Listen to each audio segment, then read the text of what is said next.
Welcome to the CEO Pulse podcast, where you get the real, the raw, and the mind of entrepreneurship. Today, we have a very, very special episode. One of my mentors, one of the persons that I admire the most and whom I learned a lot from, Mr. Sean Terry is here with us. I am humbly excited. No, thanks for, I know you're a super, super busy guy. You're doing 1,000 things, at the same time. And I appreciate you sitting down with us and then just letting us kind of Absolutely, man. I love what you're doing. You're rocking out there, creating content, inspiring people, motivating them.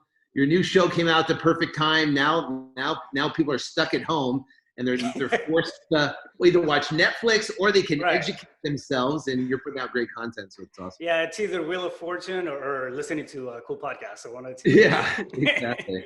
No, and I learned from one of the best in the industry. So hats off to you on that. So yeah, man, I want to jump right into it. We for those who don't know who Sean Terry is, you're pretty much the godfather of one of the biggest real estate strategies out there, which is wholesaling. Mm-hmm. And you've been doing this for over 15 years. I think I want to say over 18 years now. 17, yeah. 17. 17 years. So, 17 years doing real wholesaling and 10 years educating. So. Mm-hmm. And the whole thing, because of how you approach things. You approach things from a space of contribution, of giving. You never, ever, ever hold back on information and stuff that can help other people. And I think that's been one of the catalysts of what's helped you get to the space where you're at. But can you tell us a little bit about how the whole journey began? How did you? How you got? You went from the military and you jumped into real estate and then just, blew up over the years. Yeah, no, it didn't happen like that. That's the short version. Just like anything, anybody that's had any or tasted any type of success, there's a battlefield that they went through, and there was hell that they lived through, and trials and tribulations and battle scars. And eventually they come out on the other side and they're still going through battles just like every entrepreneur does out there. So I think for me, I was working a regular job. I was 33 years old. I had a brand new daughter at the time. And I don't know what it was always in me that I wanted to be successful. I was a Marine stationed in Okinawa, Japan. And I happened to find the book Psycho-Cybernetics that was written by Maxwell Maltz. And he talked about success principles, and he talked about how your subconscious and your conscious mind and how you can impact your conscious mind, your subconscious mind through visualization and success strategies. And you can almost he talked about servo mechanisms where you can pick a specific target and you can you can kind of direct it like a guided missile. And I related to that because I was in the Marine Corps. So that book led me to, and he mentioned Napoleon Hill, which led me to Think and Grow Rich. And Think and Grow Rich, and I come from a small town in Vermont. I never grew up around success. My dad made no more than $45,000 a year as a police officer. And so my whole life it was, you can't afford this, you can't afford that, you can't afford this. And my friends went to the Bahamas and they came back with pink sand, and they went down to Florida and they came back with tans. And I went to my grandmother's house and I slept on the top bunk and my brother slept on the bottom bunk, and I was still, white as a ghost in spring break. So I was searching for, I knew there was a stark difference between success and having wealth and not having it. And I was in a place where I didn't have it and I wanted it, but I didn't know how to achieve it. So I read Maxwell Maltz, then it led me to Think and Grow Rich. And that blew my mind because of that success was essentially, it's a pattern. It's a thing that can be adopted. That means you can find people and you can do what they do and you can get what they got. And it's called behavioral congruency. Meaning if you have a congruent behavior of a successful person and you adopt what they do, then you can become successful. And I looked at that, and I was like, wow, it doesn't matter where I come from. It doesn't matter my background. You know, I sucked in school. I did terrible. I was a CD student. I was great at sports, but I just really was not the book. I'm not as smart as you. I mean, I go to Raphael. We worked together for a while, and he get his master's degree and his this and that and all the books. I'm like, I was thoroughly impressed on how smart he was and how well he worked with time management. And then he goes, okay, well, I want to do a bodybuilding competition, and he gets down to like 4% body fat, and now he's on stage, you know, doing this stuff. I'm like, this guy's insane, you know? So I wasn't like that. I was just an average Joe. I was just the average Joe, CD student, never really, I wasn't great in basketball. I wasn't great in football. I wasn't really great at anything. So it was just this average guy, really not accomplish everything. And I saw this book, and I was like, wow, maybe I could be successful. And I started applying, you know, some of the things in a very haphazard manner, you know, and that was, I was in Okinawa, Japan. I was like 21 years old, or 18, 19 years old at the time. And by the time, you know, nothing happened for years. Right? I went from job, and I did bartending jobs, and I worked at a pool company, and I did an MLM deal where you recruit your friends. Next thing I know, I find myself at 33. I'm living month to month. I'm essentially broke. And now I have this brand new daughter. And I'm frustrated because I read the book. And what happens is once you expand your mind of what the possibilities are, and you want it, but then I feel like I was chasing all the time, trying to get to the place where I could say, I made it. And I could never get, I was just scraping and crawling, trying different things. I even tried chain letters where you write a letter and you send it to 5 people and they send money back to you and stuff like that. So I tried everything, right? So finally I got to the point at 33, I was, you know, working a job. I was living, you know, month to month, barely living month to month. And I was going to an appointment on a Saturday afternoon. And at the time I was selling tools and landscaping. So I went to an appointment Saturday afternoon, and I was driving down the freeway, and I was flipping through the radio stations, and I heard this guy on the radio talk about how you could flip houses using no cash or credit. And he had people on there saying that they made $5,000, $10,000, $20,000 in a matter of less than 30 days. And amazingly enough, this is how stupid I was, right? Amazingly enough, I'm driving down the freeway, and I'm laughing at this guy going, what a scam. I'm saying to myself, what a scam. This is such a scam. You can't make 30 grand or 20 grand in less than 30 days in real estate. What idiot would believe this? Now, I'm originally from New England. I grew up with a father that was the devil's advocate, and he was great for making, you know, for trying to find fault in everything and kind of fix it and stuff. So I adopted that. So I was the devil's advocate, and I'm driving down the freeway, and I'm sitting there internally driving, laughing, bashing this guy on the radio as I'm living month to month, and I'm broke on a Saturday trying to go hustle to sell a pool. How stupid was I, right?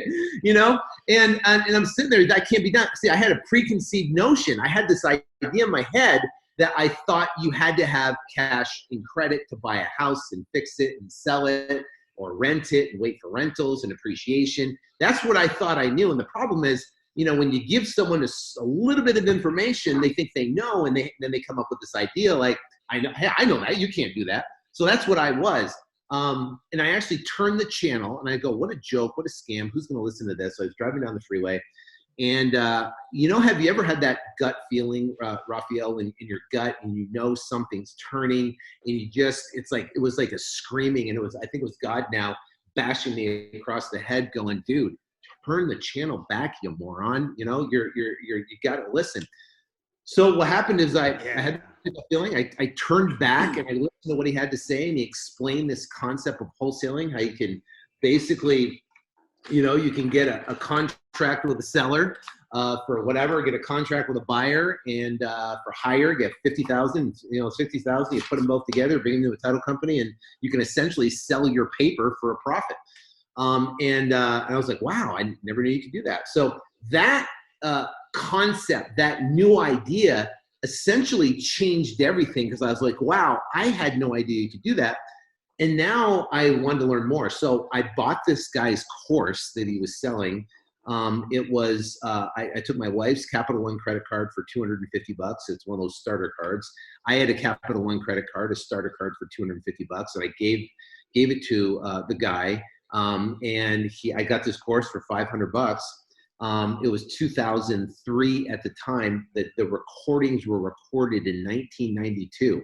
It was black and white. He was wearing bell bottoms. He had a cowboy hat, and he goes, "All you got to do is go knock on doors, knock on pre-foreclosure doors, and ask if they want to sell." So I'm like, okay, so I go get a list of pre-foreclosures, and I start driving around, start knocking on pre-foreclosure doors. I got my first deal in 3 weeks. It wasn't easy. It was difficult. I wanted to quit probably 1,000 times. Knocking on doors in Arizona is a scary thing. I never done it before. I never came from a sales background of sales, other than going and sharing pool information.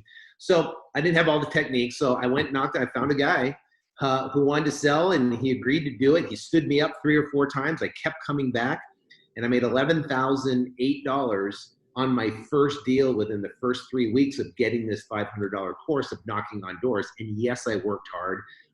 Yes, I doubted myself. Yes, I didn't think I could do it. Yes, everybody told me I was crazy, including my father-in-law, including the realtor that I said that was helping me have comps. We didn't have tools like Zillow and Redfin and PropStream or REI Automate. All these, we didn't have all these tools. So I basically tripped my way through it, happened to find a buyer, and made $11,008. And I can tell you that was a game-changing moment for me, because it took a concept and turned it into proof, right? That actually it can be done. And I was like, and that changed everything for me. And from that journey, I went out as soon as I got that check. I quit my job, which I don't suggest you do. But I went nuts at this thing, knocking on, and I didn't know anything about marketing. I just went nuts knocking on doors because that's all I knew. Knocked on doors. I got my second deal that was $2,000, barely by the skin of my teeth, and I did everything wrong. I didn't get my third deal for like 4 months later, and I thought I was never going to get a deal again. I thought, wow, with these just two a fluke, and then I'm never going to get a deal again. So what happens, I eventually got that third deal. And then fast forward, that was 2003. In 2000, and I'll wrap it up, I'll kind of bring it through. But the 2004, I built a portfolio of about between 2004, all the way 2004, early 2005, about 120 rental properties using a structure that we call down payment arbitrage, where we use seller financing to keep existing loans in place. But instead of flipping the properties, we actually held the property. So I basically structured seller financing, gave the seller a little bit of money. They moved out. We went and fixed up the property, put a tenant in, and held on to it. So I had about 120 properties, $36 million worth. Then a group out of California, if you remember, in 2005, the market was insane. Stock market was going crazy. It was, real estate was insane here, especially in Phoenix. So we had a group out of California came and wanted to buy all of our properties in blocks. So they bought all of our properties in 2005 at 110% of value of the properties in blocks. And literally, I made millions of dollars in such a short period of time. That was my super smart move. That was my smart move. My stupid move is I didn't understand about real estate market cycles, right? So we're in this whole COVID-19 right now. People are getting laid off like crazy, right? And we're going to be shifting in this real estate market. Everything's moving like crazy right now, yeah. Moving like crazy. So, but I was the same thing, but the market went up and then it crashed dramatically. Instead of looking what asset class thrives during a recessionary period, what did I do? I bought the worst thing you could buy during entering in a recession. I bought land. I bought lots of land. I bought $30 million worth of land that we brought through entitlements and through the city and through, I had civil engineers, I had attorneys on staff. And what happened is I got too big for my britches. I thought it was all that. I thought, hey, everything I touched turned to gold. And that wasn't really the case. It was the market, the super hot market made me successful. I just happened to be at the right place at the right time. But then my stupid move is I got myself into a tough situation. Very tough, where I literally became illiquid in Labor Day of 2008. It's when Washington Mutual crashed, Century 21 went out of business, Century, Mortgage went out of business, Washington Mutual went out. They had, it wasn't not JP Morgan, but Bear Stearns went out of business. I mean, it was a bloodbath. I mean, the largest hard money lender in Phoenix, Arizona, at the time, did billions and billions and billions of dollars alone. He dressed up in a tuxedo and he took his life. Home builders, you walked across, Arizona, and there was just vacant houses. It was insane. It was like the most incredible thing you've ever seen in your life. It was like walking into a third world country. So I found myself illiquid in 2008, where I didn't have anything, to the point where I had a guy come to my door, knocked on my door to repossess my car. Now, I don't know if you've ever been in that situation before. Yep. That's 2007. Yeah. that hit 2007 a little for bit me. more cash that I ran out. Yeah. So 2008, guy comes knocking on my door, and that freaked me out. That scared the living crap. I mean, I had adrenaline, shaking, trying to get my keys. Luckily, I talked my way out of it. I was able to save the stupid car. And from that point on, I'm like, okay, I'm going to get serious here. Instead of looking at the newspaper every day, waiting for the market to come back, I was actually, I commend my wife for this. She goes, stop sitting there waiting, stop sitting on your hands, go out and go to work, do what you know how to do. I always have a good woman, bam, you moron, get up there, let's go to work. Crush it. So what I do, I went back to my pre-foreclosure list, back to the basics that got me to where I was successful to a certain point. And I hand wrote. I had a yellow pad of paper just like this. And I'd sit there, and I didn't have a printer at the time, so I could print it. So I had my little notepad. I had my pen here, and I literally hand wrote at the kitchen table letters to add basically pre-foreclosures. And I did 25 a day, and I did it literally 6 days a week. And I just send out letters every single day. And I got calls from sellers, and I went to their house, and I got properties under contract, and I wholesaled them.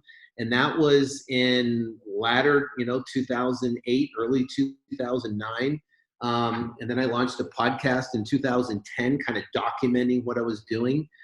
For the purpose of really, kind of giving back and just kind of talking about what I'm doing, and actually I did it primarily for a group of people in Phoenix that I was kind of working with, and we're doing deals together, and they wanted to learn how to do it because I kind of explained how to do it. So essentially I went from there. And then it's progressively every year has got better. And then I hired you, which was a absolute blessing. And you were better converter in the house than I was, way better.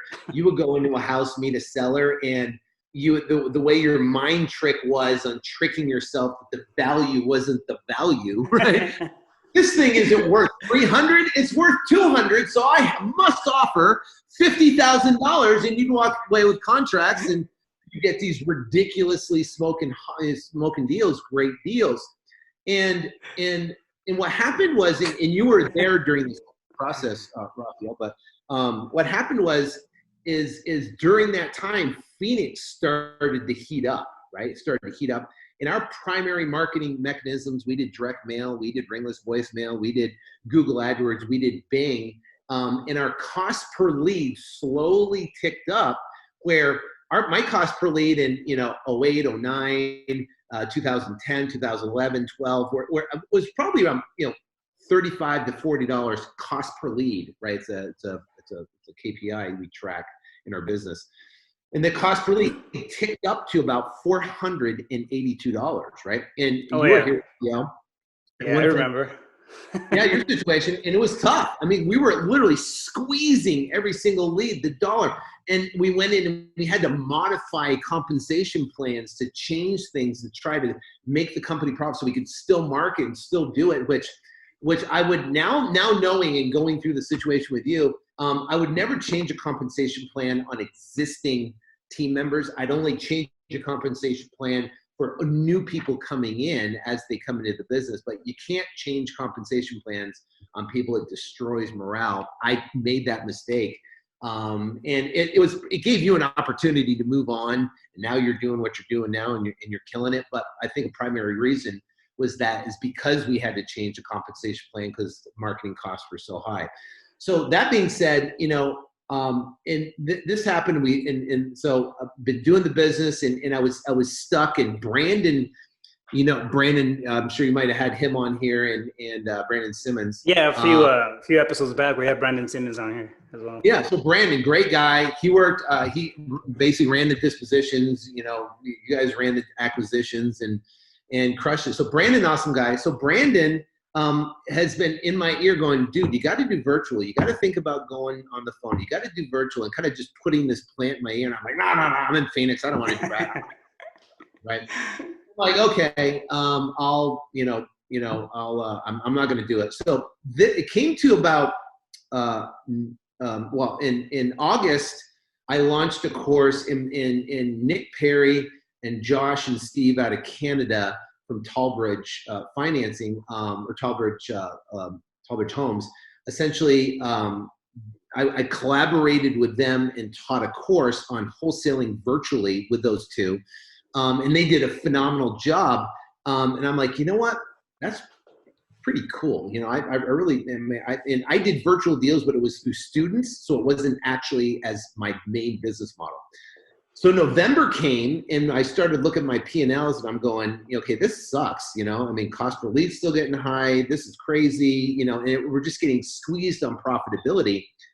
So I made a decision in November to flip literally the entire switch of the whole company to go from local, right, to continue doing local deals. We do deals today in Phoenix, but then go national all across the country. We changed all our marketing channels. We looked at different things, and it was hell, literally hell for, latter part of November. December sucked. We did contracts, but it was a nightmare.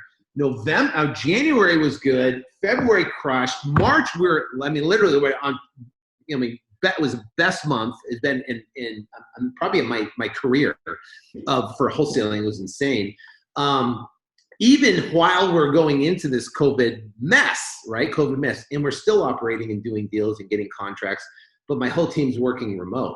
So we pivoted, changed our whole model. Everyone fought it. We had to re-systemize everything, re-engineer everything, and kind of keep everyone together and keep them focused on the path that we're going. And it's the cool thing about being in a small business, you can pivot really quickly. So I just made the decision, guys, you know what? No more. I'm not marketing local or marketing national. This is how it's going to work. And then bam, the next thing you know, we got leads coming in all across the country, and we don't know how to comp them. We're getting deals for $500 in Flint, Michigan, right? Well, guess what? You can't sell a house for $500 in Flint, Michigan. You can't even sell it for $1,000 in Flint, Michigan, right? So we learned that, some areas of the country you don't want to do businesses in. Some areas are phenomenal. And there's these little markets where there's activity going on that nobody knows about. There's no iBuyers in the market. Now they're gone. But there's no, there's no big wholesalers in the market. And these sellers are just highly motivated, and there's a ridiculous amount of activity on the cash buyer side.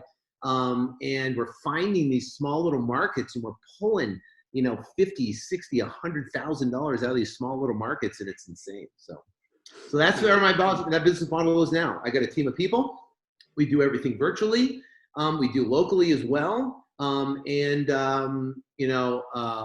I think we closed I think it was 25 deals. right now, April, we're crushing. We're signing like, even remotely, even just doing everything like this, 5 to 6 deals a week right now. I think we've got like close to 350 to 400,000 on the board right now that we're set to close here in the next couple of weeks. Pipeline. I mean, so it's crazy. It's crazy how, and now we go into the COVID-19, and I look back, that was the best business decision I ever made. Going back, yeah. So I'm going to throw something out there, because I mean, I had the opportunity to work for you and be part of your team for close to 3 years. So if I've ever seen anybody walk into a room and then just do a 180 on a carrier boat like that, it's you. I think one of the things that I always looked up, or admired about you was that you get out of friction real quick. And what I mean by that is, I mean, I know we got hit when I was there, when we were sitting at the Monday, meetings and sitting at the table. Sometimes we got hit with real big decisions. And I guess the stigma is that somebody who's at the, is at the top of the food chain, is going to have a hard time, acknowledging or considering outside opinions, or tapping into additional resources that do not come from, that person. And I've seen that, across different industries. It was not the case with you. I mean, we would, sit down and then just, you would, you built that culture into the team that everybody could collaborate. Everybody could, pitch in and then drop a golden nugget. And if it made sense, you'd move forward with it. And you had the ability to get out of friction real quick. If you didn't like something, it got fixed, like boom, it was gone. I mean, there was nothing, like it wouldn't come up in conversation again or anything like that. You know what I mean? And yeah. I think that does, that's one of the elements for great culture and actually empowering the team. Yeah, I think first off and foremost, the premise you have to start with is that you will do the right thing no matter what the consequence, right? As long as you do the right thing, no matter what the consequence is, then, and if that's your underlying core value of how you operate, that no matter what it is, then you do the right thing the best you possibly can by everybody, even if it hurts, And I know Brandon told a story one time where we got this deal under contract. It was like a $20,000, $18,000 deal. I don't know the exact numbers, but we were set to close it the next day. And we got a call from another wholesaler saying, wait a minute, I got a contract on it before you did. And I said, okay, if that's the case, well, let's figure it out. So I said, I got the seller on the phone. I said, do you happen to know this other wholesaler? And the seller's like, I don't know what you're talking about. I don't know. We're set to close. I don't know anybody, whatever you're talking about. So I said, great, let me pull him in. So I pulled him in on the phone. Seller turned a 180 just like that and goes, well, yeah, I guess I did sign a contract, and I didn't know if he was going to close and this, that, and the other. And the guy's like, well, we're ready to close too. We've been working on it. So I'm like, okay, he had the contract. I saw validation of it. It was proof of it. We canceled our contract with our buyer and basically said, hey, bud, I'm sorry that, another wholesaler is under contract, has right to the property. We'll get you another deal down the road, which we did. And then was able to, turn that deal over to the other wholesaler. We had 18,000 coming in the next day. It was a pretty big deal, but it was the right thing to do. So if you always do the right thing, you never really have a problem. If you do the right thing with your people, you do the right thing with your other people out there, you can be in business for 17 years and have great relationships with everybody, and not have to worry about, kind of peeking outside over your shoulder if you screwed somebody over. So. Absolutely. No, I completely agree. Doing the right thing. And like you said, I mean, I know you do it when it hurts, and it doesn't mean being a pushover. It doesn't mean being, overly lenient or anything like that, because I've seen you uphold if something's written down, something's in the agreement, like that's it. You draw your line and you go after whatever it is, that's stipulated, which is also, basically what I'm trying to make a point of is that, what's fair is fair, and you operate that way with your team, with the people around you. So yeah, absolutely. That's very, very commendable. Yeah. And I've got a ton of stuff to work on when it comes to myself on team building. And I'm always reading management books and learning how to collaborate and build better culture and stuff. And I think every entrepreneur is always looking on a way that they can become better at what they do. That's why we listen to podcasts like yours and try to educate ourselves and do the best we can do. But I think, if you come all the way full circle, can I say that I've made it? I don't think any entrepreneur or any successful person I met can go, I've made it, and they can say I've made it, because the goal gets moved further. It's interesting, a handful of years ago, I said, you know what, I'm building an apartment portfolio of 10,000 units. I didn't own large multifamily properties before. I didn't really know the asset class that well. I had to learn about it. I found people. I found out great people that knew about it better. I educated myself. I went to seminars. I joined masterminds about it. I read books about it. I listened to podcasts about it. I inundated myself with learning everything I could, and then I took action on it. And it's amazing how once you move towards something and you have an idea and you want to move toward, you educate yourself about it and you start taking action in faith, meaning you don't really know exactly how it's going to turn out. You just take action in the direction of what you want to accomplish. How people, events, circumstances, deals line up for you in a magical way through that intention. And they talk about it in Think and Grow Rich. They talk about it in the Psycho Cybernetics. They talk about it in every other success book I've read. But amazingly enough, deals came up, things came up. Now, I mean, we own close to 800 units right now, over $30 million worth, that even during the way we structured the deal with the tenants and how we have it set up, there's student housing units strategically located right by campuses. Even though schools are out, kids need a place to stay. A lot of kids are coming home, but we collected close to 89% of all the rents on all of our buildings that we own currently right now during this whole COVID-19 mess, which is pretty amazing. So now it's great to having cash flow coming in, having multi-million dollars of assets coming in. But I look at it and I go, I only have 800. I've got basically 9,200 more units to go. What a loser. I gotta, let's go. You know what I mean? It's like, what am I doing? I'm sitting on my hands here, I gotta go, let's go. It's spring break. Yeah, I know. It's like crazy. It's like, what am I doing? Then I've got my book I'm releasing. I'm finishing up the final thing on that book. My goal is to make it number one New York Times bestselling author on that and launch that to the world. And then I'm building my real estate team. We've got 4 sales guys right now. I need 10 more in the next 90 days. I got my educational business we're doing. We're building a whole team there and stuff like that. So there's everything in the work, but you know what? If you enjoy the moment, you enjoy the journey, you love what you do, it's really not the destination. It's really the excitement of business isn't in the growth of the everyday growing. It's not about saying I've made it. It's every day going in there and showing up, giving it everything you got, and living the best day you can, and going out there and building something. It's great. It's like when you're a kid and you built Legos. You built it, and when you were done, the satisfaction of building it, and you moved on, you're like, okay, I'm done with that. Now I'm going to build a bigger thing, right? It's the same thing with business, right? We're always building. And over the 17 years of doing this, I don't think I've ever completed the perfect set yet. It's always been a building process, which makes it so exhilarating. That's why I go to bed at 12, 1 o'clock at night, and I'm constantly doing stuff, and I wake up at between 5:30 and 6 o'clock in the morning.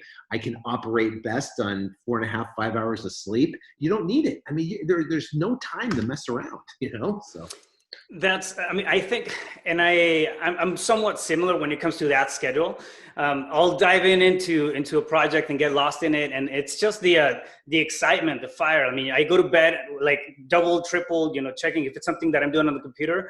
I'll look at my computer like I'm walking away from my sweetheart at the end of and going off to war or something, and I want to get back to it in the morning. That's kind of the fire and excitement that I feel about, projects that I dive deep into. It's really, really cool to see how you started with just general knowledge out of a radio station, and then jumped into, took a risk, jumped into something, made something happen, saw the tangibility of it, and saw it was something real, and then stuck with it. Something that's undisputed is going to be, it's the tenacity that you have behind your efforts. And I think, in terms of leadership, it's one of the things that also conveys it. For example, and I'll speak for myself. When we were sitting at the table and, we're looking at deals, we were doing this, doing that, and I was running acquisitions, I'd be like, no, man, I got to perform. Like, I'm part of the team. This is a high performing team. There's so much, tenacity. There's so much commitment, and there's so much, good going on at the end of a table. I got to pick up my weight. So, right. To a point, it became something, that was very inspiring at the moment, but it was also a trial by fire kind of deal. And I think when you basically gave me the opportunity to excel, to, challenge myself and take me and my activity, what I could do, my knowledge and everything to different levels. And I capitalized on that. And I think it's one of the biggest things that you can do in terms of leadership, empower your team, and things like this are going to happen. Why? Because you're building with other people, you're bringing other talent together, and then you can have 1,000 units, and it's not going to be just a faraway dream. It's going to be something that it's tangible, and it's like, fuck yeah, I can do it. It's achievable. It's something that it's there. So yeah, I think it's when you talk about tenacity, and tenacity is stick-to-itiveness, meaning that you're never going to quit in the mix of it. So, and with a leader, if a leader has a vision and it's crystal clear and they can see it, taste it, feel it, they might not know exactly how it's going to come into fruition. They just know that I'm just going to keep moving forward. They don't really have to have the how down. They just have to execute and keep moving forward. Almost like, I pivoted from, doing deals locally. That means all of our marketing, all of our buyers list, all of our systems and processes and procedures and how we operated. We went from how our office operated. All of our team would come in on Monday, and then they literally disperse. Our dispositions would be out. Our acquisitions would be out, all meeting with sellers all week. We had lead managers that took all the inbound calls and booked appointments, and they will go on, acquisitions will go on appointments all week. Then they come back the following Monday, and we go through all the deals. So that all had to change, meaning where now dispositions wasn't out anymore. Dispositions had to go, and instead of building relationships with cash buyers, they were literally over the phone working on trying to sell properties nationally and figuring out how that system was going to work. We didn't have a system for it. We kind of heard what other people was doing. We talked to other people. We got some information on how they were doing, but we didn't really have it. They didn't really have it dialed in.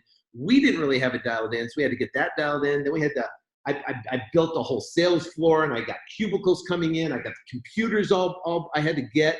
I had to get everybody phone system. The phone system, just trying to find the right phone system was insane. Get the phone systems we could work, and then, but all that stuff while trying to do business and then overcome all the obstacles. And then we pivoted from that whole thing, to pivoted how our marketing went, pivoted how we analyze deals, pivoted what states worked good, what's a deal. And we swung one way, and we're like, we contracted everything. We did 40 deals in January and sold half of them because the other half of them sucked. They were terrible. But when we go back to what you're talking about of tenacity and working with a team, if you bring everybody together and say, listen, this is where we're going.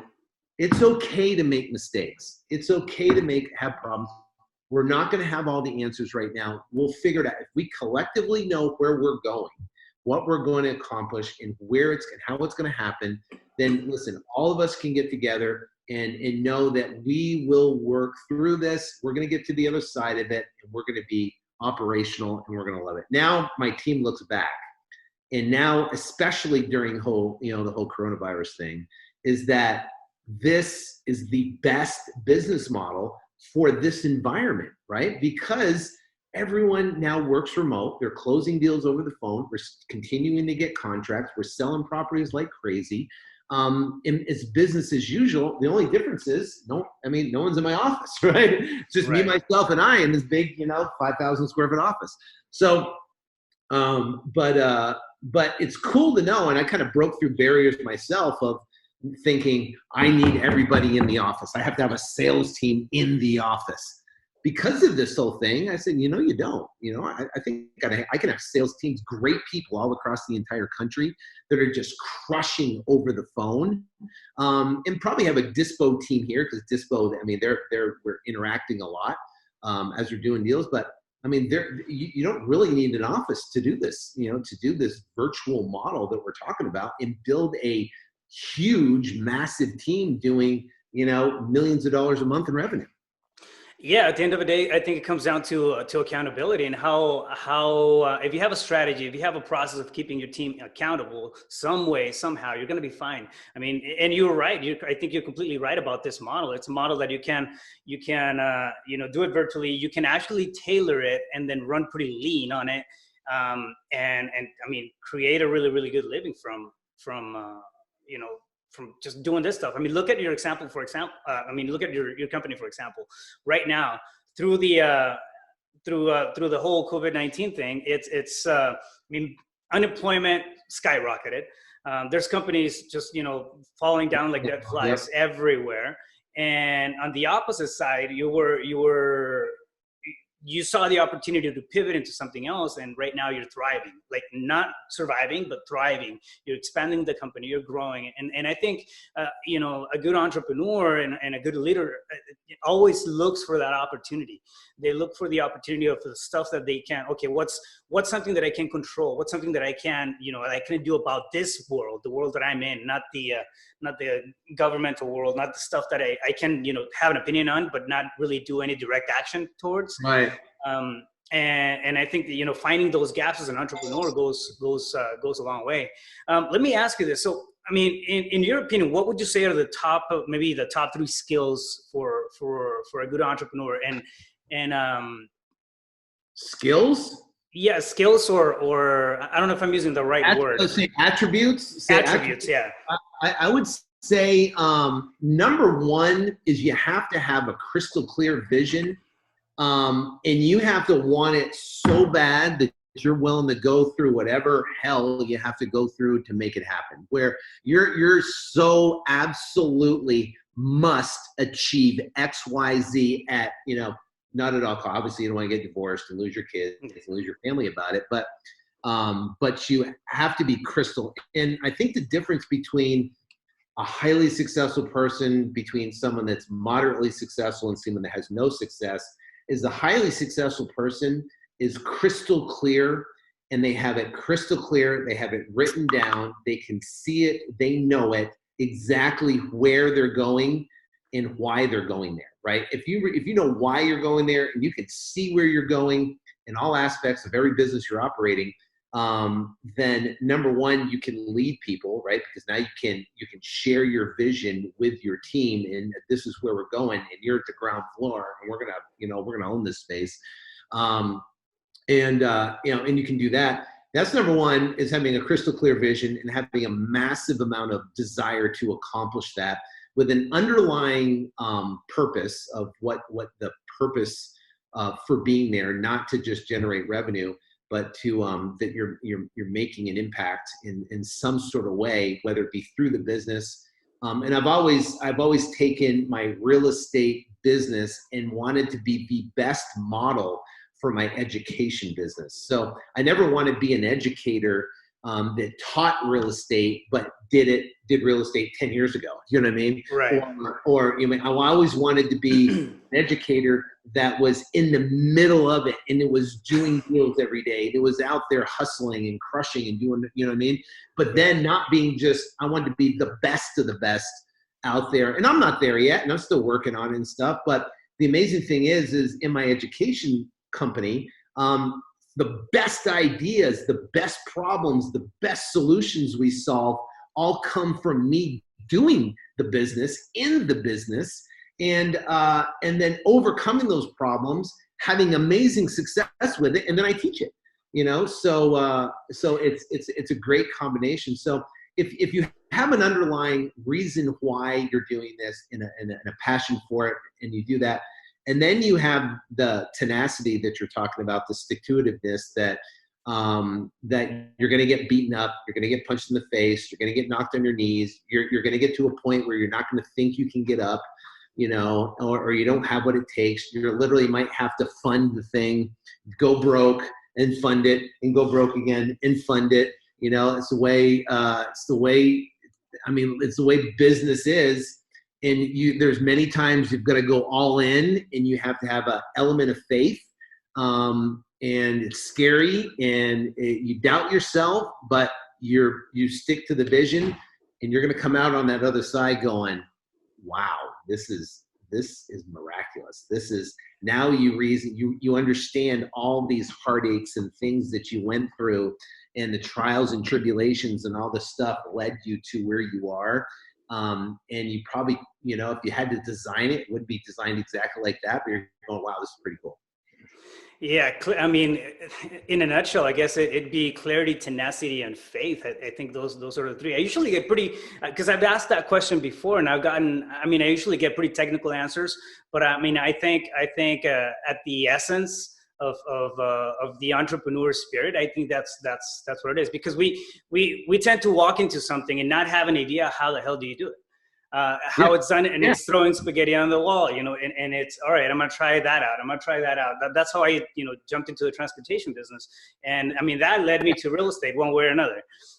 One thing that I want to throw out there about you learning through your company and then using that in your education space. One thing that I always remember is sometimes we would have a Monday meeting and talk about a new strategy.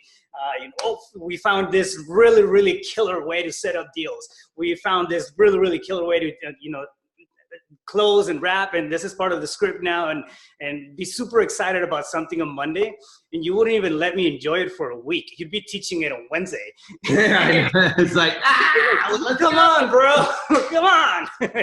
Yeah. Beautiful times. I'm telling you, if I find something that works, it's hard for me to not talk about it, because I genuinely want people to succeed so bad. That I want to give them the best of the best, most cutting edge information to help them succeed so bad. That it makes an impact in their lives, and I think that's why we're here, right, on this, is to make an impact, right? So it conveys too. People see it, people feel it. And from the seminars, every time you have a Flip to Freedom seminar, people walk away with their lives changed. And you've done that for thousands and thousands of people. So it's super amazing.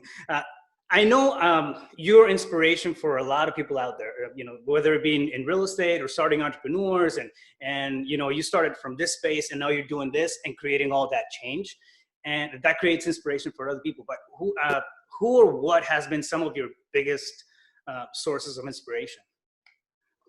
Well, loaded question. My biggest source of inspiration is the Bible. I read the Bible every single morning. That's my core. I believe in God, and if I wouldn't have anything I would have if it wasn't for the grace of God. So that's number one. So number two, I think number two, when it comes to inspiration, there's a whole group of books and people and compilation of all different things that they were just a little bit like the book Traction from Gino Winkman. I learned how to operate a business, right? Think and Grow Rich. I learned how to think and how your mind works and understanding that. A book called Organize Tomorrow Today. That's a great book on really how to be highly proficient. Jason Medley was the first person that gave me permission to hire, someone at that time. Nick Perry, kind of really gave me the idea about really virtual wholesaling in a model that kind of gave me a lot of direction on making this pivot, but doing it in a way faster than trying to figure out a lot of stuff myself. So, when it came to closing, right? Closing, the way that you were able to close people and showing them the alternate and difference with your spreadsheet and stuff like that, that's cool stuff, right? Then that works. And that was able you to get some great things. So I think it's, I think it's a lot of people, and I think being open to and being humble enough to know that you don't know everything. I don't know everything, and you can learn from everybody, and it doesn't have to be an incredible Bill Gates, or Warren Buffett type of person. It can be anybody. I mean, it could be, I have someone that takes care of our house that, not really a maid, but she's a house cleaner, man. Talk about that girl, talk about inspiration. That girl's an inspiration, so you can learn from pretty much anybody if you don't put yourself above anybody or below anybody. I think it's just, if you operate in a way where you can look for learning opportunities where you can learn and you can say, hey, how can I apply that to my life? It'll make little impacts and shifts. And we all go through learning cycles, right? Where now we want to learn about this specific thing. So it's like, I first off, I had to work with my acquisition department. How do you close over the phone, right? So I really honed in on the best methodology to close over the phone and looked with multiple different scripts in ways to close over the phone and with tonality. And I looked at Wolf of Wall Street and how he closed over the phone. I looked at, Brett Daniels, obviously, TTP closing over the phone, and I looked at Rafael Vargas of closing over the phone. I kind of looked at everybody, and I didn't copy each one, but I took bits and pieces of each one with my own personal knowledge of what I do, and then put it into my own, here's how we operate, right? And here's how we do deals over the phone. And it's been immensely successful. So now I could start hiring people on. They could use our scripts and our methodology, and they crushed. Then I was like, okay, well, now let's now I got to get my disposition department. Well, my dispo guy I completely overwhelmed him with like 40, 50 deals, and he quit, right? Couldn't handle it. So I was like, nothing against him. It's not an easy position when you have 40, 50 deals and you don't have this model and you have no systems to do it. And I kind of threw it on him and said, make it work. So it was hard. So I don't, nothing against him. Anyways, the bottom line is I had to take over dispositions, and literally I just hired a guy that started 2 weeks ago. So I've been operating in dispositions. I created an entire systemized process for it. We made folders, and we had our knew the way we have input all of our data in our system. We created new marketing channels that we worked with. And now it's operating like a machine, and we're selling properties left and right. Now I can bring on a person that's now walking into a system, and he can just follow the process and crush it. So yeah. So I mean, I think it's learning from all different people, and then instead of copying people, but learning from information, putting your own twist on it, and then being able to make it happen. Well, when you do it from that space too, I mean, you also get a lot of reciprocity back. For example, if I recall right, Nick, right? Nick was at I met Nick a few years back at one of the conferences, and so he was there learning from your content, and now he was able to take that, wrap it, and then roll with it, and then do something else that kind of pivoted outside, and then it came back full circle to you now. So I think when you operate from that space, I mean, beautiful things happen. How? I have no idea. But yeah. How and that's where the element of faith comes in. That's where the vision comes in. And then intuition comes into a huge. I wouldn't call myself highly intuitive. I would call myself. I have to be aware. It's almost like my daughter. We were in this is my daughter's a huge singer. She loves to sing, and her ears are amazing. Yeah. So we were like, anytime we go to a restaurant and they have music in the background, I can't hear it because I'm hearing everything else. I can't even hear the music. And she's humming to a song, and she goes, "Oh my God, that's my favorite song. I love that song." I said, "What are you talking about?" So, and I'd have to listen for it. I'd have to tune in my hearing and I'm sitting there, oh yeah, I hear it. So I had to tune into it. That's intuition. Intuition, you have to tune into your intuition, kind of close out the noise, and be able to really hone in, and you'll get gut feelings. You'll get little flashes of inspiration, and I'll get these flashes of visions, like not visions, but flashes of inspiration or things that I'll see or whatever, or these gut feelings to move in certain directions. And I think, you know, if we operate life where we're in the restaurant and we never get to hear the music, or we can actually operate life and you can actually hear the intuitive, you know, leading. Your intuition's amazing, and it will lead you in the right directions if you can hone in and listen to that voice and recognize that voice. So the way to do that is by meditation. I meditate every morning. Through a meditation, you can quiet your mind, and in that space where there's no chatter and there's no dialogue, that's where a lot of cool stuff happens, in that space of just complete, absolute quietness. And you get to that point, it literally takes your day of chaos and brings it down to placid, and gives you essentially a busy going through life with direction and clarity, but do it with a relaxed intensity. You know what I mean? So. It's one of the hardest things for me to do, is slow down my train of thought and all that noise in my head. And I do meditate. I try to do it every single morning. Sometimes I'll skip a day or whatever, but for the most part, it's my between 5 and 6 routine, right?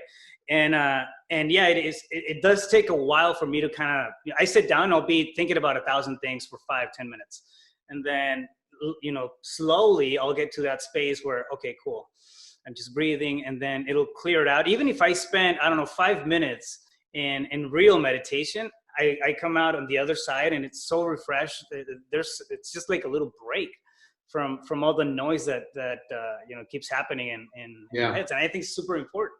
Well, it is super important because it's how we operate, right? Because it's like when you have all this chatter and you calm your mind to a place of no dialogue, no chatter, and it's just complete, absolute silence.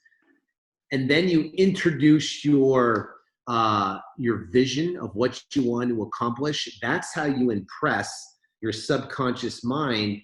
And the subconscious mind is essentially connected to the universe, and it literally will attract circumstances, events, people in your life that will put you in the path through your intuition, through the connection with the circumstances, events, that will put you in the pathway that vision can get accomplished.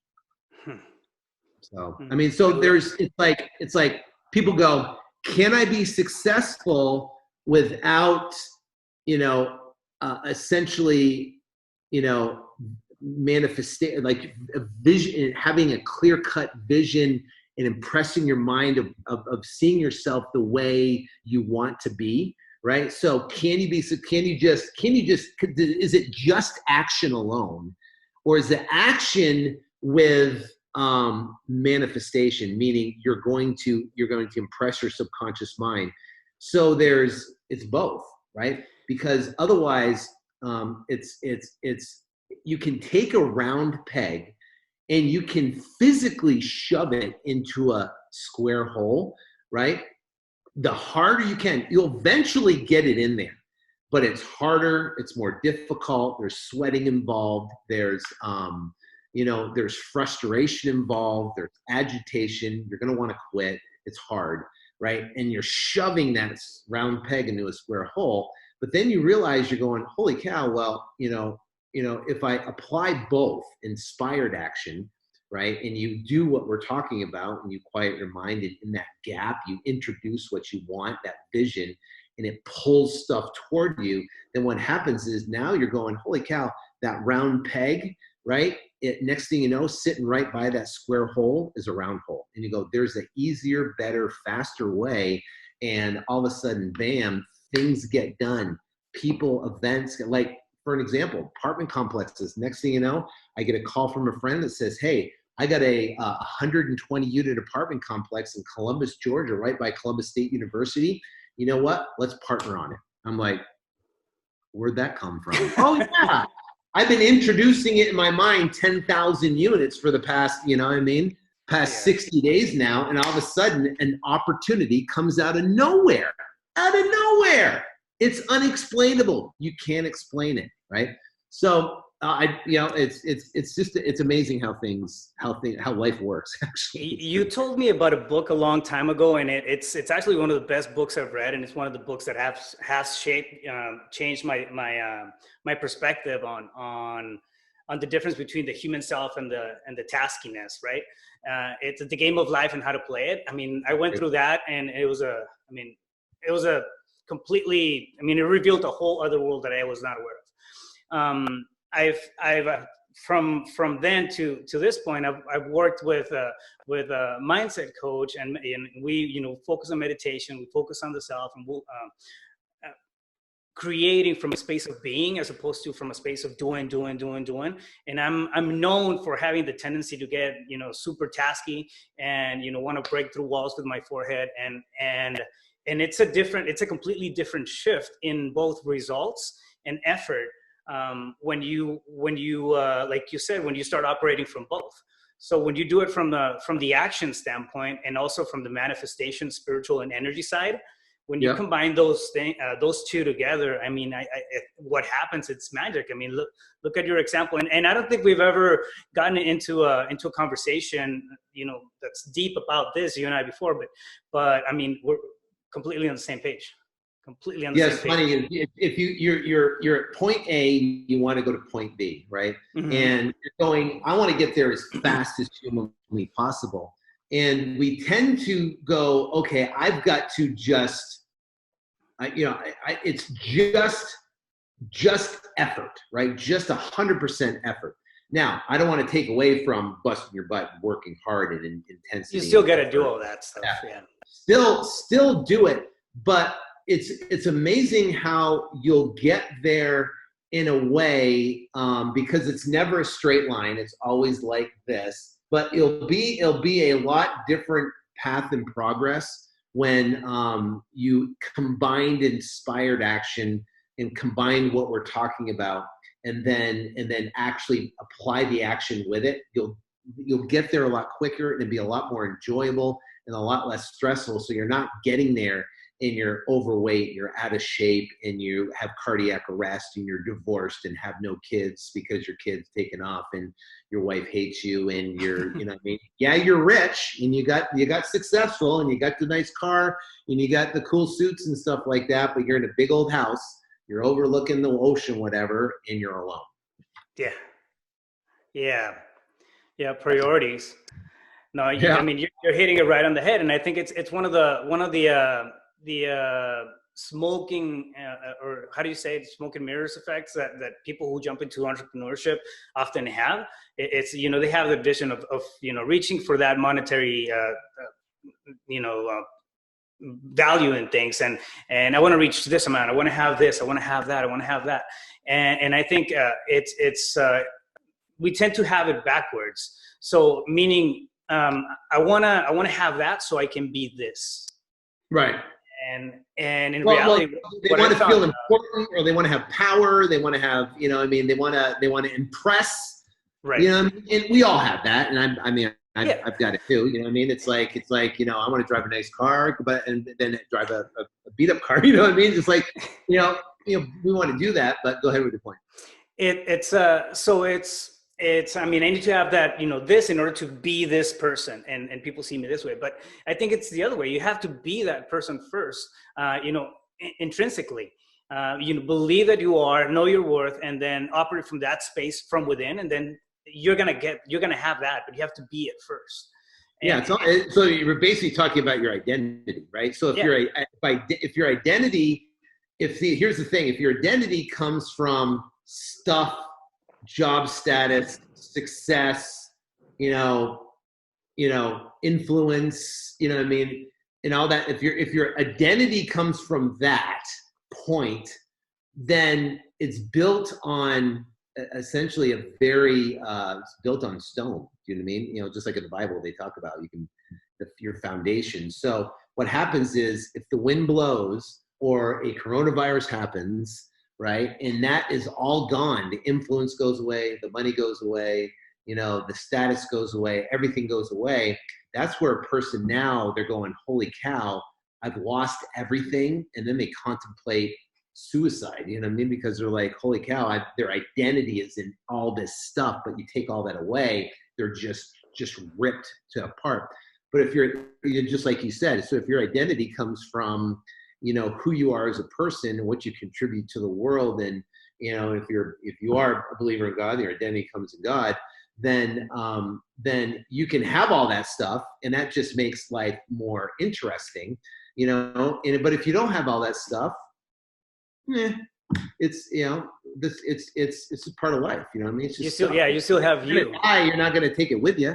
You know what I mean? It's not like you're going to be able to, you know, bring it with you. So it's here to enjoy and have amazing things on this planet and life, and do amazing things. But guess what? The knowledge is probably the best commodity that you could own and have, because even if it all goes away and you have the knowledge that you've done it once, and you can repeat, rinse and repeat, you can do it all over again. Yeah. So, and do it even bigger. Yeah, I mean, that's where personal growth and really, you know, developing as a person entirely, both from the spiritual standpoint, the professional standpoint, relationships. I mean, that's where it all comes together. And I think treating it as what it is, which is gift. I mean, we have the gift of life, and like entrepreneurs especially, we have that tendency to get, you know, lost in a project, lost in a result, and you know, we're results oriented, you know, type of people for the most part, but at the end of the day, it's just having the awareness to come back. Like, I know it's something that it's not natural for me to do, to have that reset button. It's something that I have to consciously work on every single day. Like, all right, cool. I have to reset. I have to disconnect from this project, because it's still going to be there tomorrow. I'm still going to be able to make stuff happen tomorrow. I'm still going to be able to, you know, put another project together, or get, you know, sidetracked with something else tomorrow. And today it's about, you know, or right now, this space is about connecting. It's about me. It's about family. It's about, you know, the bigger picture of things, and not always, you know, driving you know, your head through the wall to accomplish something. Yeah, and it's hard, you know, especially now during this whole coronavirus right now, because now we're like, okay, business essentially has operated. Millions of people are becoming unemployed. Businesses are going nowhere, you know, or shutting down, and they can't operate, can't even go get a pizza, you know. So it's like we're more apt to literally get, you know, just dive in and work harder. And I believe me, I pressed the pedal to the metal even harder than ever.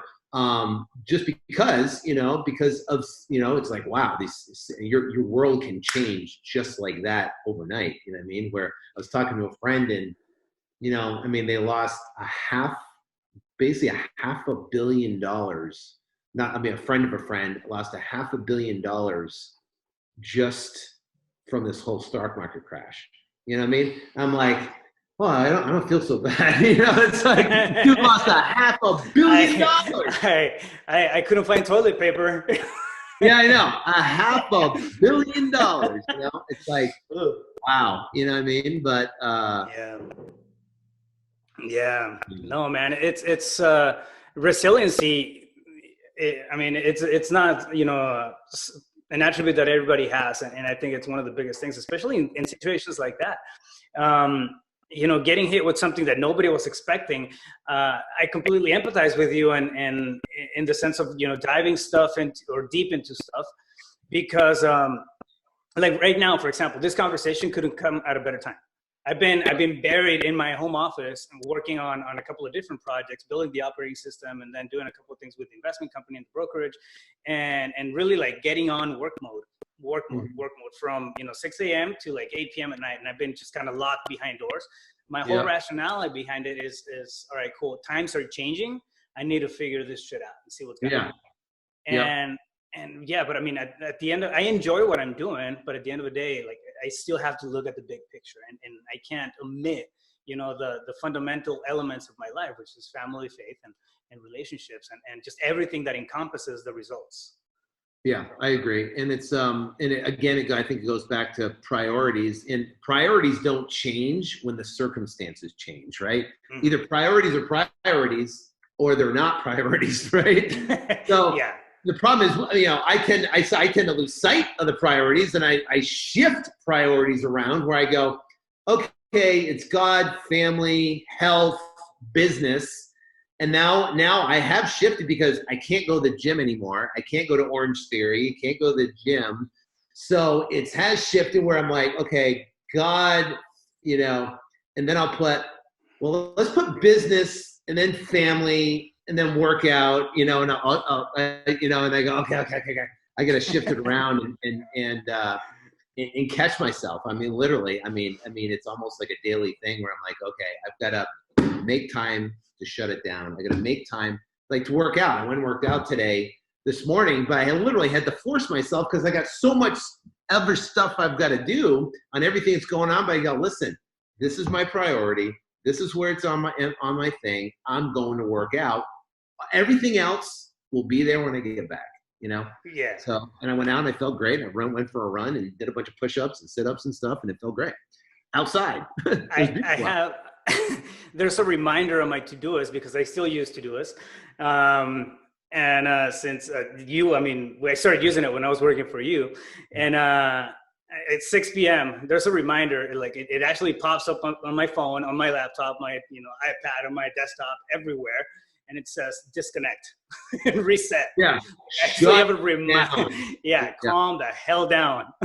Yeah, I have one too that says, it says, okay, you're done. And the other one says, go to sleep. You know, it's like, I love mornings, and I'm also a night owl that sucks. You know what I mean? Because I get energy at about 9. Best of both worlds. Yeah, I know. And then I love getting up early, and I love doing that. So essentially, if you're a night owl and an early morning person, you know, you're sacrificing sleep. But right, one way or another. So, no, man, one of the best conversations I've had in a long time. What's your best advice for starting entrepreneurs? Starting entrepreneurs. I think I would make sure you have an expectation correctly. So when we're teaching new people about real estate, they're getting involved in real estate and they want to get started and stuff like that. If their expectations aren't set correctly, then if they're not going to get what they expect in a certain time frame that they expect, they get disappointed, they feel like a failure, and then they quit. Right? So if you go into entrepreneurship and you're starting whatever company it might be, and you say, hey, listen, this is a 5-year plan. I'm going to bust it for 5 years. I'm going to see where I am. I'm not going to quit after 5. I'm in 17 years now. So I'm not going to quit after 5 years. I just want to see where I am. I'm going to do the most I can do in 5 years. I want to see where I end up in 5 years. So if you go, it's a 5-year game plan, and you attack every day as a 5-year game plan, and you're not gonna judge your success on what happens in 30 days, 60 days, 90 days, 100 days, whatever. But you're gonna look at it for 5 years from now. Then what happens is you won't have a messed up expectation. Anytime I see people get in and they go, oh, I'm gonna make a $50,000 check in 3 weeks, what happens? And all of a sudden, boom, it doesn't happen. Their expectations are shattered. They feel like a failure and they quit. So first off, have correct expectations. We tend to think we can accomplish more in a year and less in 10 years. I think I've heard that say before. But just pick 5 years and say, I'm going to do as much as I can and see what happens 5 years from now, and then go out and crush it. So I think that number one, and number two is realize that action is the only thing that creates a result, right? It's not, you can organize and have the letterhead and have all that type of stuff, but it's actually doing the work, and that is the most important thing. Whatever your work is as an entrepreneur. At real estate, it's marketing and talking to sellers and making offers. And you're making offers and getting contracts, you're selling to buyers, you're talking to buyers, and you're getting contracts from buyers, and you're getting them closed. So if you're not doing those high productive activities that drive business all day, every day, then and those are those high productive elements. So identifying in your business what are the most productive tasks you can do to move the needle the furthest, and you focus on those, then you'll get a lot accomplished in a short period of time, revenue-wise. So setting down the expectations and then actually doing the work. I Yeah. think a friend of mine, a good friend of mine, Pesa Morby calls it getting married to your idea for a set amount of time, which makes, Yep. I mean, it makes perfect sense. It makes perfect Yeah, and sense. here's the problem: is people do the right thing, and I'm guilty for this too. I'm not saying people are, but people do the right thing, the right thing, the right thing, the right thing, the right thing, the right thing, and they don't get a result right away, and they pivot and they do the wrong thing, the wrong thing, the wrong thing, the wrong thing, the wrong thing. You do the right thing, the right thing, the right thing, the right thing, the right thing, and you do that for an extended period of time, Let it and work. then you let it work. Let you know. It's almost like you're putting together and you're making bread, right? And you put all the ingredients together to make the bread, but you don't let it rise and you don't let it cook, right? It's almost like you're a farmer and you're planting crops in the field, right? You do everything that you can with the earth. You fertilize it, you water it, you get the earth perfect, right? Ready to take seed, and you plant all the seeds in there. And then because you don't have whatever produce corn or whatever you're growing, if it's not done in 60 days or 90 days, then you rip everything up and you replant something else because it hasn't grown. You rip everything up again and you replant something else. The secret to this, any type of success or business is follow the plan and consistently do the work every single day. And next thing you know, everything's gonna germinate and it's gonna grow, and then eventually it's gonna grow through. It's gonna grow roots first, and then it's gonna pierce through, and then you're gonna start seeing the result of all your hard work. But it might take some time, might take 60 days, 90 days, may take a year before you even see a glimmer of hope. But that's the hardest thing with an entrepreneur. In a job mentality, I go to work, I do effort, I get paid. An entrepreneur, hour in, hour out. Yeah, dollar a dollar. And an entrepreneur, you do work, you do effort, you might not get any pay. You go work, you do effort, you might not get any pay. You work, you do effort, you might not get any pay for an extended period of time, right? And then all of a sudden, bam, you get it all, everything starts to come together. Yeah. Next thing you know, everything starts to sprout. Now you have crops, and they produce revenue over and over and over and over again, and that's called a business. I've learned to look at that's amazing. I've learned to look at the entrepreneur career as clicks. I think we all get to different stages, and you're going through a process, and then boom, something clicks. When it clicks, it makes sense. You start getting results, and you start seeing the fruits of your labor come in. You build at that stage, build out, and then boom, something else clicks. Either through relationships, through growth, through something that came at you, but something's gonna click. And I think that many times it's working through some part of hell and feeling really, really bad about the results that you're getting, that you don't let it click, get to that point. But inevitably, if you're walking in that direction, something's gonna give, I think. Well, yeah, and you got the tenacity to do it. And what happens is you're figuring out stuff, and you're getting feedback. You're figuring, and what happens is next thing you know, you find the right formula or the right ingredients, and that's why listening to the podcast, and that's why paying for speed is probably the biggest thing you can do. Education, especially during this whole COVID-19 totally agree.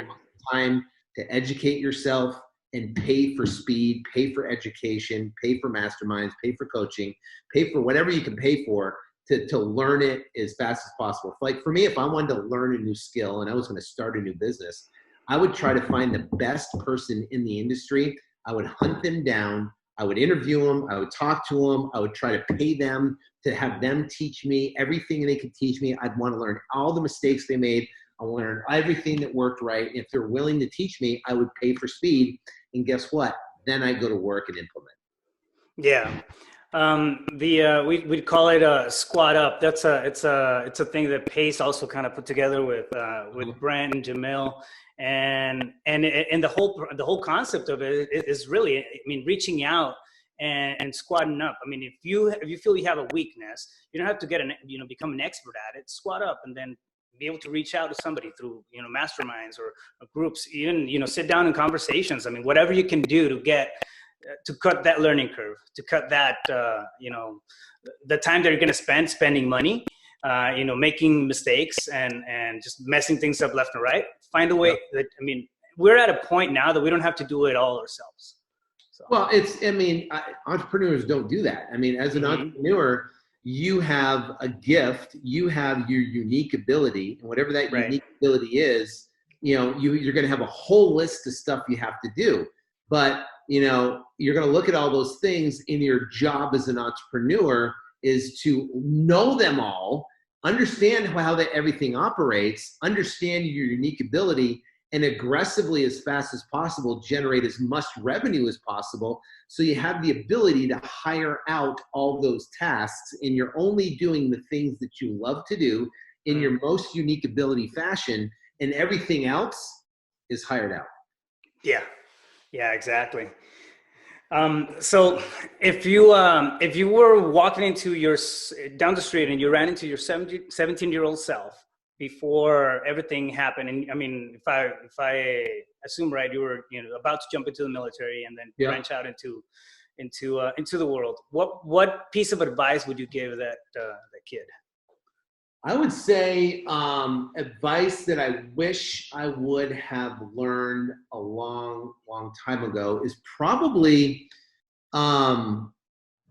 being a better saver at 17 instead of learning it late in life. Do you know what I mean? Because I tend to spend lots of money on the business. I go all in on the business side of stuff.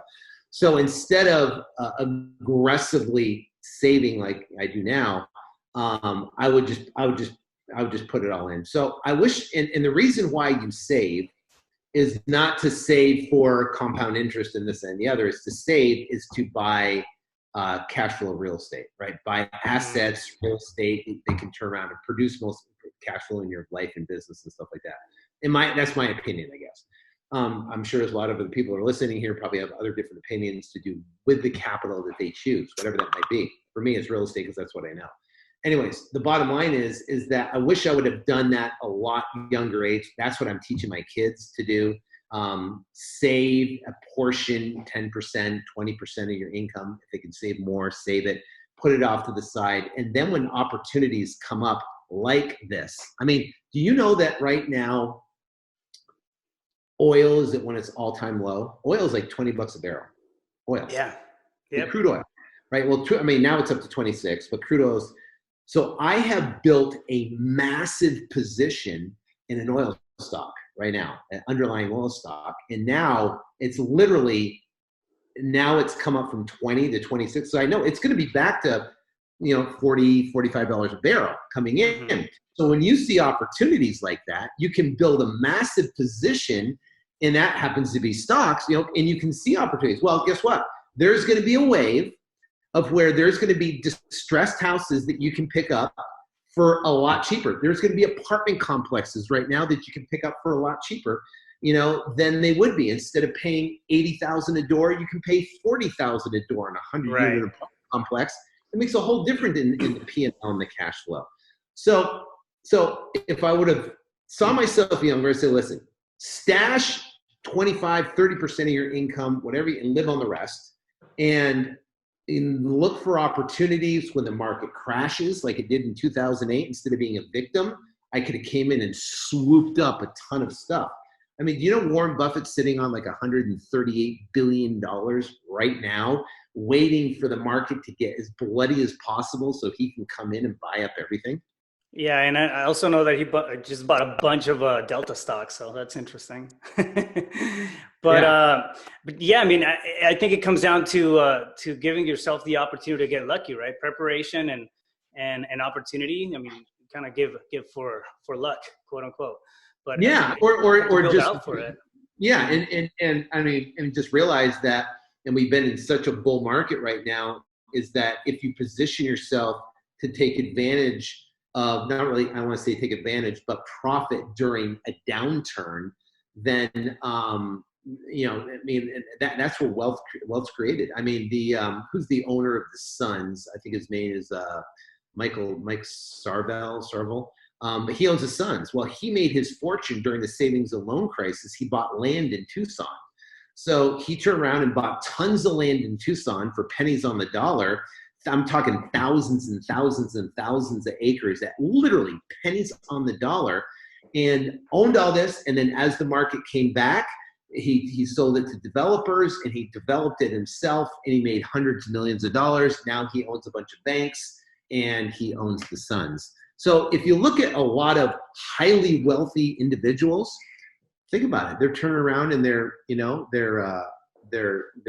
being able to, you know, have enough capital or access to capital where they can turn around and capitalize in times of opportunity, pain. really, yeah. Yeah, opportunity. Yeah, the world's going through. So. Yeah, no, you've dropped a ton of golden nuggets, and yeah, I mean, sure enough, every time I talk to you, I walk away with a whole bunch of stuff that I didn't know. A lot of clarity behind it. I admire you as a person. Meditate more. Yeah, yeah. Super lucky to have been part of your team for a while there, and have had the opportunity to learn from you. So I really appreciate you taking the time. I know we've dropped you've dropped a bunch of stuff during the episode. So for those who don't know how to get a hold of you, where can we find you? Yeah, the best place is to go to Flip2Freedom, flip2freedom.com, flip2freedom.com. You can go there, or you can find me on Instagram. I spend a lot of time on Instagram at Flip2Freedom, flip2freedom. Just find me on Instagram, follow me there. I go live pretty much every day on there. Post a lot of stories, a lot of stuff that's going on. So yeah, follow me those two places, and I'm around. Yeah, if you guys want free information on how to make stuff work, that's actually how I found you. I started listening to your podcast. From Todd Toback. So I found a guy in San Diego before I found you in my county, and his podcast sent me over to your podcast, and then I closed a few deals before we even met based on the information that you were giving out. So you came in and yeah. So we worked together for a while. You crushed it. Still the top sales guy ever. Thank you. So. Yeah. Super honored. Well, there you guys have it. So we had Sean Terry just dropping, bombs of knowledge, nuggets, and everything in between. You're getting it from the source. So Sean is a person who's been through it from the beginning. He's seen the lows of business. He's seen the super highs of business. He's lost it all, gotten it back together. There's stuff out there that you see in books, and it's no fluff. It's stuff that, it's work. For example, meditation, spending that time with yourself, and really coming back to the basics whenever you have to. It's all great advice that's coming directly to you from the source. So for that, thank you so much, Sean. I appreciate you. I love you, man, and keep doing your thing, man. Keep crushing it. Boom, baby. Let's crush it, man. Thank you very much. It's a wrap.